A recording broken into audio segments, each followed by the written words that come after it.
So we're going to just jump right into it. Was acting something you always aspired to do when you were younger, or even as you gotten older, or is this something that just kind of happened? Well, it was something that I did sort of naturally. Both my parents are actors, and as well as having day jobs, as most actors do.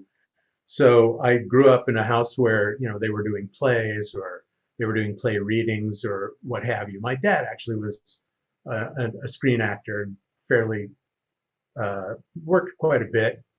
So it was something that I felt comfortable with, but I didn't pursue it as any kind of a career. My my uncle Perry, who was from New York, was also an actor in the 50s, and then he became a unit production manager and an AD for Kenneth Utt. I don't know if you know who that guy was, but they worked on a lot of movies like The French Connection and Hmm. those kinds of movies. So I grew up So sort of.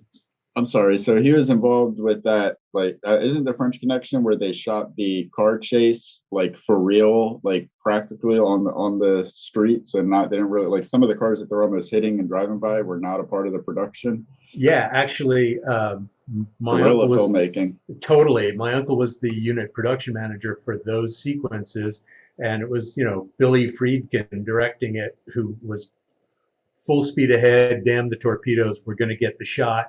And my uncle tried to lock down traffic, but it's New York City. It's like these people are like, "Yeah, fuck you! I'm driving through." Yes. And so, it was rough and ready filmmaking, guerrilla filmmaking, like you said. But yeah, pretty exciting stuff. So he did that, and I grew up in that. I wanted to be an academician. I studied in college. I studied anthropology and got my degree in that. But I had always done acting ever since I was a kid, and it wasn't until I decided I wasn't going to pursue like anthropology as a career that I decided to go to acting school and give that a shot. So that's kind of how I came into it.